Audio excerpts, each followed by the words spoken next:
तो ये कहानी है इब्रानियों की, जो मिस्र में 400 सालों से गुलाम थे। यहाँ पर रहकर ये मिस्र के लोगों के लिए काम क्या करते थे। उनके लिए बड़ी बड़ी मूर्तियाँ, महल बनाना इनका काम था, ताकि उनके शहर को खूबसूरत बनाया जा सके। लेकिन यहाँ पर इतना काम करने के बावजूद भी इब्रानी गुलामों के साथ बहुत बुरा सलूक किया जाता था। फिल्म की शुरुआत में हमें एक महल दिखाया जाता है, जहाँ पर एक मीटिंग चल रही थी, क्योंकि सरहद पार इनके दुश्मन हमला करने के लिए तैयार थे। वहाँ का राजा कहता है कि मैं ये नहीं चाहता हमारे दुश्मन हम पर हमला कर दें, इसलिए हमें वहाँ पर जाना होगा और उनका मुकाबला करना होगा। यहाँ पर महल में जो आने वाले कल को बताया करती थी, वो ऑरिकल लड़की बताती है इस जंग में हमारे एक कमांडर की जान को खतरा होगा और जो उसकी जान को बचाएगा वो इस महल का अगला राजा होगा। यहाँ पर राजा के दो खास आदमी थे, एक तो उसका बेटा और दूसरे का नाम मूसा था, जो राजा की बहन का बेटा था। ये सब अब जंग में चले जाते हैं। एक पल ऐसा आता है कि जब राजा के बेटे की जान को खतरा था, यहाँ पर मूसा ने राजा के बेटे की जान को बचा लिया था। जब ये जंग से वापस महल में आते हैं और राजा को जब ये पता चलता है कि मूसा ने उनके बेटे की जान को बचाया है, तो राजा अब सोचने लगता है, जैसे कि ऑरिकल लड़की ने बताया था कि जो जंग में कमांडर की जान को दूसरा कमांडर बचाएगा वो अगला राजा होगा। राजा अब ये बात करने के लिए अपने पास मूसा को बुलाता है और कहता है कि मैं जानता हूँ तुम आने वाले कल की बातों पर यकीन नहीं करते और मेरा आने वाला कल मेरे पेशेंट को ये बताती है कि तुम मेरे अगले राजा होगे, पर मैं तुम्हें अपना वारिस कैसे चुनूं? मूसा राजा की बात सुनकर कहता है शायद आप ठीक कह रहे हैं और मैं आपके बदले राजा कैसे बन सकता हूँ। इसके बाद अब एक और मीटिंग बुलाई जाती है,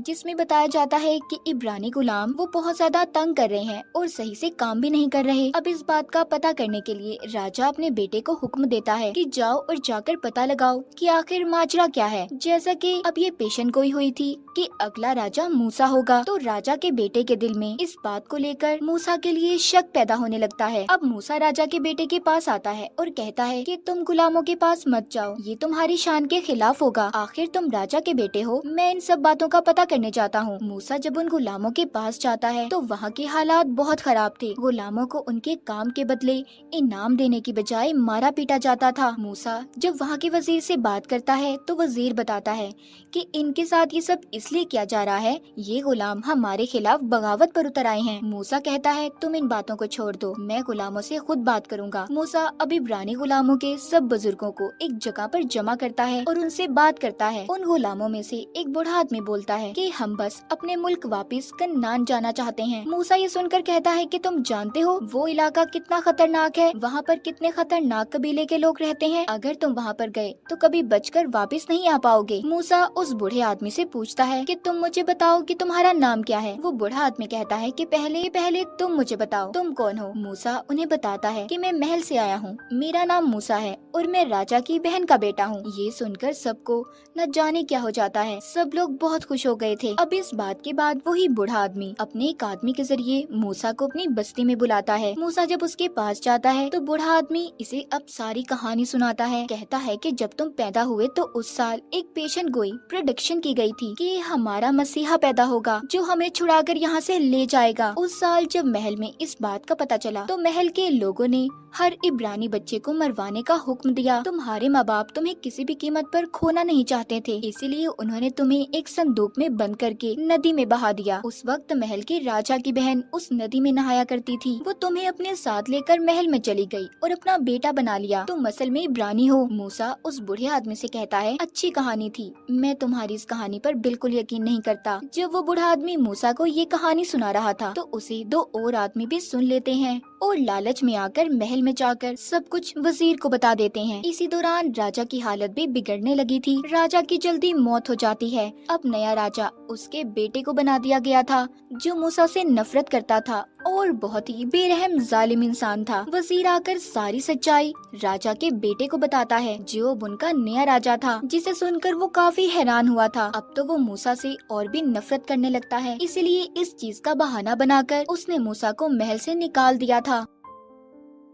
मूसा यहाँ से जाने से पहले अपनी असल माँ से भी मिलता है, जो उसको सारी सच्चाई बताती है। इसके बाद मूसा आगे अपने सफर पर निकल गया था, जहाँ पर इंसान का नामो निशान भी नहीं था, थी तो सिर्फ वहाँ पर मौत। जैसे तैसे कर मूसा अभी कबीले के पास पहुँचता है, जहाँ पर वो देखता है कि कुछ लड़कियाँ हैं जो कुएं से पानी भर रही थी। तभी वहाँ पर कुछ आदमी बकरियों के झुंड लेकर आते हैं। वो आकर उन लड़कियों को कुएं से हटा देते हैं और खुद अपनी बकरियों को पानी पिलाने लगे थे। ये देखकर मूसा जब वहाँ पर पानी पीने लगता है तो वो आदमी उसे भी मना करते हैं, मगर मूसा के पास एक बहुत बड़ी तलवार थी, जिसे देखकर वो सभी डर गए थे और वहाँ से चले जाते हैं। जिसके बाद जब वहाँ की लड़कियाँ ये देखती हैं कि मूसा ने उनकी जान को बचाया था, तो वो उसे अपने गाँव में खाने की दावत देती हैं। और इस तरह मूसा अब यहीं पर रहने लगा था। उसे एक लड़की से प्यार भी हो जाता है। बहुत जल्दी उनकी शादी भी हो गई थी। मूसा के यहाँ एक बेटा पैदा होता है। यहाँ पर रहते हुए उसे 9 साल बीत चुके थे। वो अब भेड़ बकरियां चराया करता था। एक दिन बहुत तेज तूफान आ जाता है।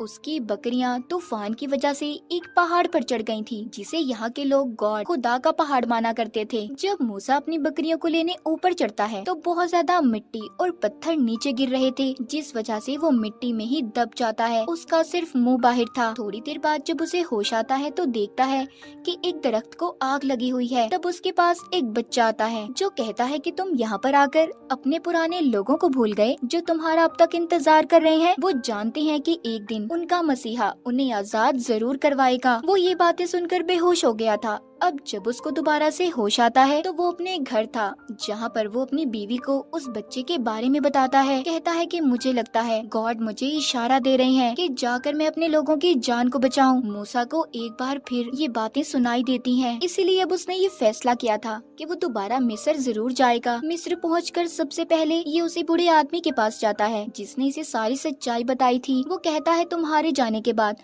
हमारे साथ और भी बुरा सलूक होने लगा है। अब रात को मूसा चुपके से महल के अस्तबल में जाता है, जहाँ पर यहाँ का नया राजा यानी कि राजा का बेटा भी था। मूसा ने पीछे से आकर उसकी गर्दन पर तलवार को रख दिया था। राजा जब देखता है कि ये मूसा है तो वो कहता है तुम्हें जिंदा देखकर खुशी हुई मेरे भाई। मूसा कहता है हाँ, तुम तो चाहते थे ना कि मैं मर जाऊं, पर देखो मैं जिंदा हूँ। वो कहता है कि मैं यहाँ पर इब्रानी गुलामों का हाल देख कर आया हूँ। तुम उनके साथ बहुत बुरा सलूक करते हो। अगर वो तुम्हारे लिए काम करते हैं तो उनकी मेहनत का फल मिलना चाहिए, ना कि मार। इतना कहकर मूसा यहाँ से जाने लगता है। राजा कहता है कि उन लोगों की बातों में मत आओ। मूसा कहता है मैं उन लोगों की बातों में नहीं, बल्कि मुझे तो गॉड खुदा की तरफ से इशारा मिला है कि मैं उनकी मदद करूं। इतना कहकर मूसा वहां से चला गया था। इसके बाद दिखाया जाता है कि महल में एक मीटिंग बुलाई गई थी, जिसमें राजा कहता है कि मेरे पास मूसा आया था। उसने मेरे गले पर तलवार रखकर उन गुलामों को आजाद करने की बात की है, तो अब उसे जिंदा रहने का कोई हक नहीं। वो जहाँ पर भी नजर आए उसे मार दो।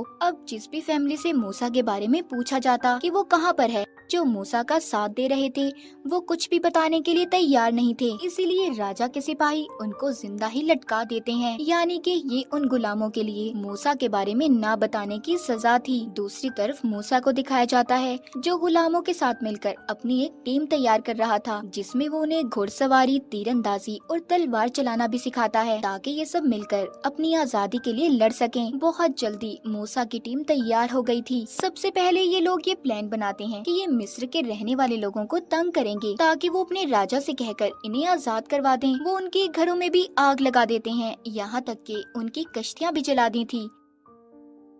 एक दिन मूसा के पास वो ही बच्चा आता है जो उस दिन उसे पहाड़ पर नजर आया था। वो कहता है कि जो जंग तुम लड़ रहे हो इसमें तो सदियां लग जाएंगी, तुम कभी भी नहीं जीत सकते। मूसा उस बच्चे से पूछता है तो फिर मुझे क्या करना चाहिए? वो बच्चा कहता है बस देखते जाओ अब क्या होता है। वहीं पर एक आदमी खड़ा मूसा को ही देखे जा रहा था कि वो किससे बात कर रहा है, मगर उसे वो बच्चा नजर नहीं आता। इसका मतलब उस बच्चे की शक्ल में मूसा के पास गॉड आए थे। और अगले ही दिन मिस्र की नदी में बड़े बड़े मगरमच्छ आ जाते हैं, चीड़ फाड़ कर खा जाते हैं। यहाँ तक कि नदी में एक भी मछली जिंदा नहीं बची थी। कश्तियों में बैठे हुए सभी लोगों को खत्म कर दिया था। पानी के बजाय नदी में खून बहने लगता है, जिस वजह से इनकी फसलों को भी पानी मिलना बंद हो गया था और सारी फसलें बर्बाद हो जाती हैं। फिर इन पर मेंढकों का हमला होता है। बहुत सारे मेंढक मिस्र में आ गए थे और जब ये मेंढक मर जाते हैं तो उन पर बहुत सारी मक्खियाँ आ गई थी। वो मक्खियाँ तादाद में इतनी ज्यादा थी कि ये लोग खाना भी नहीं खा सकते थे। फिर इसके बाद कोढ़ की बीमारी फैल गई थी, जिसने ना तो राजा को छोड़ा था और ना ही रानी को। इन सब के बाद भी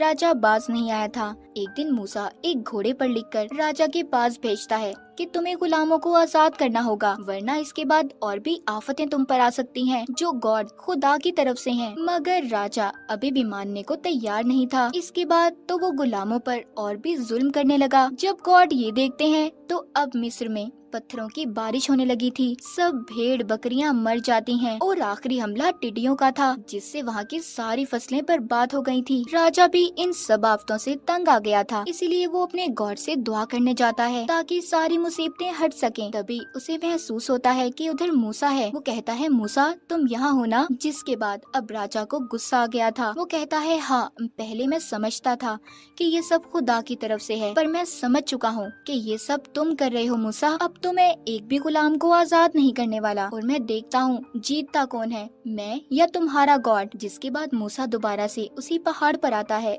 जहाँ पर उसे गॉड की शक्ल में बच्चा मिलता था। मूसा कहता है कि अभी भी उसने हमारी बात को नहीं माना। वो गॉड यानी कि वो बच्चा कहता है 400 साल की गुलामी के बाद राजा को सब इब्रानियों को आजाद करना ही होगा, वरना उसे जाकर कह दो कि कल सुबह होते ही मिस्र के सारे बच्चे मर जाएंगे। और हाँ, हमारे लोगों से ये कहना कि वो अपने दरवाजों के आगे एक भेड़ को काट कर उसका खून लगा लें। तभी यहाँ पर जो रात थी वो दिन में बदल जाती है। मूसा राजा के पास आता है और कहता है कि कल रात से पहले पहले तुम्हें सब गुलामों को आजाद करना होगा, वरना यहाँ पर जितने भी बच्चे हैं सब मारे जाएंगे। जब रात होती है तो एक काली परछाई ने पूरे मिस्र को अपनी लपेट में ले लिया था, जिससे कि मिस्र के सभी बच्चे मर गए थे। सुबह को राजा अपने बेटे की लाश को मूसा के पास लाता है और कहता है कि कैसे गॉड हैं तुम्हारे जिन्होंने हमारे बच्चों को मार दिया, जाओ निकल जाओ सब यहाँ से। उसने आखिरकार हार मानकर सभी गुलामों को आजाद कर दिया था। मूसा अपने लोगों को लेकर उनके मुल्क की तरफ रवाना होता है, मगर कुछ देर के बाद महल में जाकर राजा को ये एहसास हुआ था कि उसे उन्हें ऐसे छोड़ना नहीं चाहिए था। इसीलिए अब वो अपने साथ 4000 लोगों को लेकर उनका पीछा करता है। हालांकि वो मूसा से अभी 4 दिन पीछे की दूरी पर था, लेकिन उसके पास घोड़े थे, इसीलिए वो उन तक जल्दी पहुंच जाता है। उधर मूसा को भी ये बात पता चल गई थी कि उनके पीछे मिस्र का राजा आ रहा है, इसीलिए वो अपने लोगों को पहाड़ के रास्ते से जाने का कहता है, क्योंकि वो जानता था कि राजा के घोड़े इस रास्ते पर नहीं चल सकते। और होता भी ऐसा ही है। जब राजा के घोड़े उस रास्ते से गुजर रहे थे तो घोड़ों के पांव फिसलने की वजह से वो खाई में गिर जाते हैं। राजा का बहुत बड़ा नुकसान हुआ था। आखिरकार राजा मूसा तक पहुंच जाता है। अब मूसा के आगे समंदर था। वो फैसला करता है कि वो समंदर को पार करेंगे, जिसका इशारा इसे गॉड की तरफ से मिला था। ये जब अपने लोगों को लेकर आगे बढ़ता है तो समंदर का पानी कम होना शुरू हो गया था और बीच में एक रास्ता बन जाता है, जिससे सभी ने समंदर को पार कर लिया था। जब राजा के लोग भी उस रास्ते पर चलने लगते हैं तो पानी फिर से आना शुरू हो गया था। वो समझ गए थे कि अब उनकी जान को खतरा है। सब पीछे की तरफ भागते हैं, मगर समंदर के पानी ने उन्हें जल्द ही अपने अंदर समा लिया था। सब के सब मारे गए थे सिवाय राजा के। राजा अब बिल्कुल अकेला हो चुका था। वो कुछ भी नहीं कर सकता था। मूसा अपने लोगों को लेकर आगे बढ़ता है। सबसे पहले ये अपने घर जाता है, जिधर उसकी बीवी और बेटा थे। उसे भी अब गॉड पर पूरा यकीन हो चुका था। वो यहाँ से सभी को लेकर कन्नान उनके मुल्क की तरफ रवाना होता है, जहाँ पर वो आजादी से अपनी जिंदगी गुजार सकते थे। कहानी के आखिर में हमें दिखाया जाता है इस सफर में मूसा के साथ वो बच्चा भी था, जो गॉड के रूप में इसके पास आया करता था। और इसी के साथ इस फिल्म की कहानी यहीं पर